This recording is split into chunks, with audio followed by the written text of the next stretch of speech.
आगे बढ़ो, हम तुम्हारे साथ हैं।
मागील आपण बघितलं की 15 वर्ष आपण एक स्थानिक पातळीवरती आपण एक आमदार निवडून दिला होता आणि 15 वर्षामध्ये जे आपल्याला पाहिजे होतं, जे हवं होतं ते आपल्याला काहीच मिळालं नाही आहे.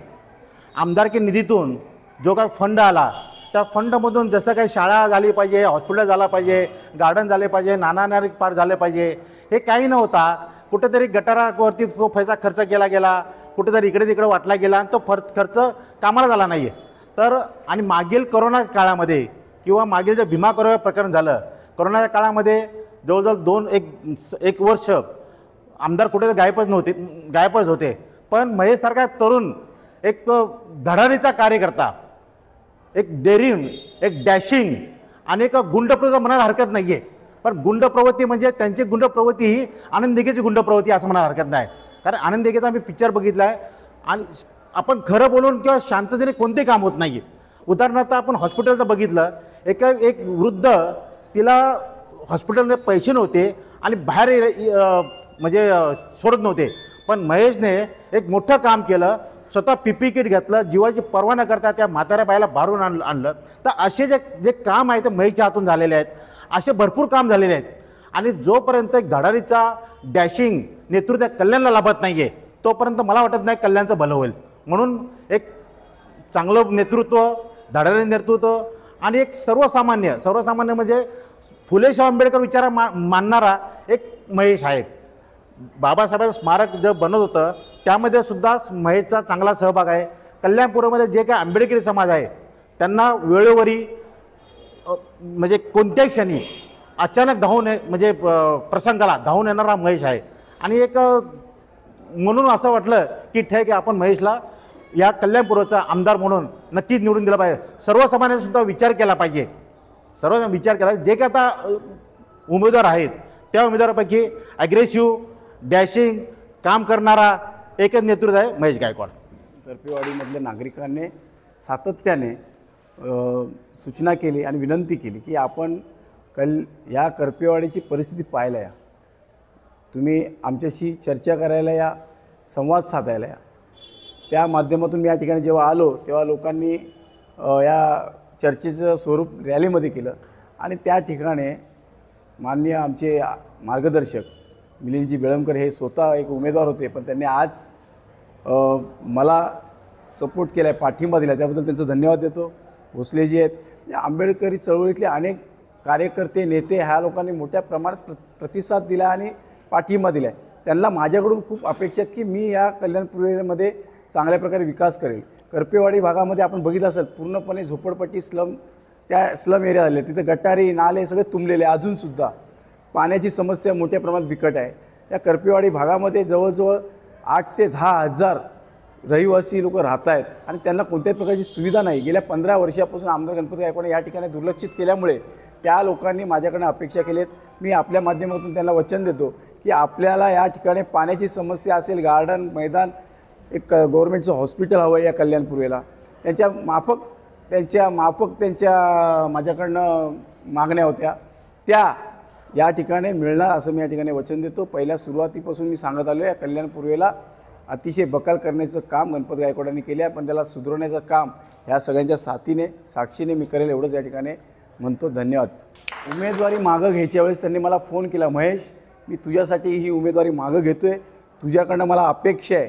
मी आजपर्यंत कधी उमेदवारी मागं घेतलेली नाही, हा माझा इतिहास आहे, पण आंबेडकरी चळवळीतले अनेक कार्यकर्त्याने, नागरिकांनी त्यांना सांगितलं की आपण एक निर्णय घ्या, महेश गायकवाडच्या पाठी राहा. आणि त्यांनी प्रामाणिकपणे त्यांनी माझ्यावर जो विश्वास दाखवला, मी त्यांच्या विश्वासाला तडा जाऊ देणार नाही. त्यांनी ज्या या कल्याणपूर्वेच्या बाबतीत त्यांनी विकास आराखडा त्यांच्याकडे अनेक वर्षापासून आहे, त्यामुळेच ते नेहमी उमेदवारी अर्ज भरत आहेत की जेणेकरून मी नागरिकांशी संवाद साधू शकेल, नागरिकांना सांगू शकेल की या कल्याणपूर्वेमध्ये कशा पद्धतीच्या अडचणी वाढत चालल्या आहेत.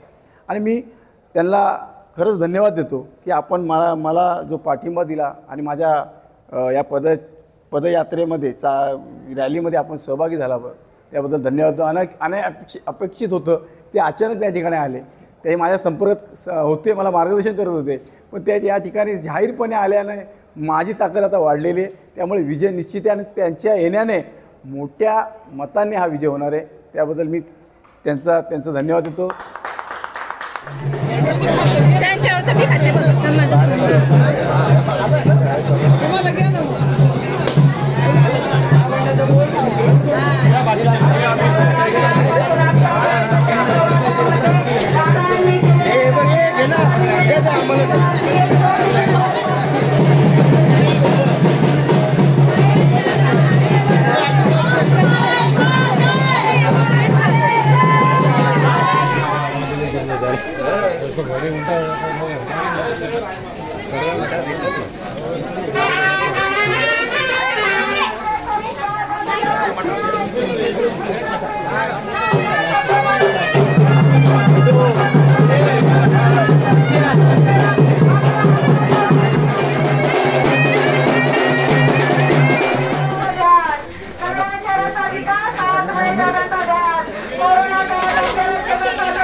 आल्याशिवाय राहणार नाही, कोण म्हणतो येणार नाही, आल्याशिवाय राहणार नाही.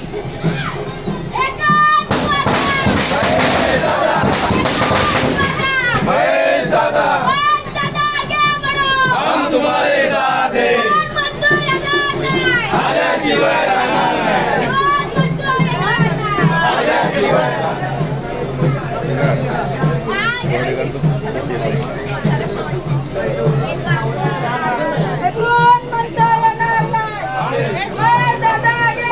हम तुम्हारे साथ हैं, आल्याशिवाय राहणार नाही.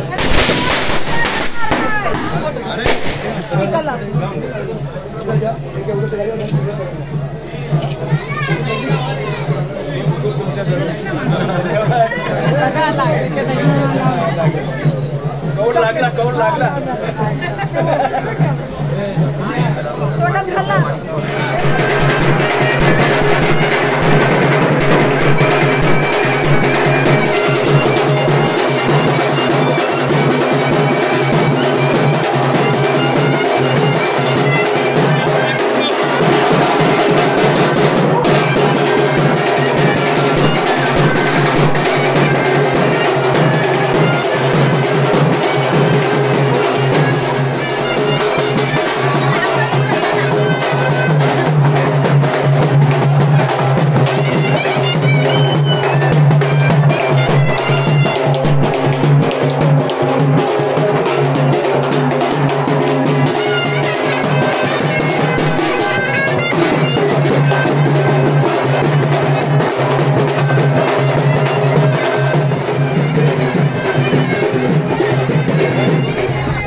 Baik,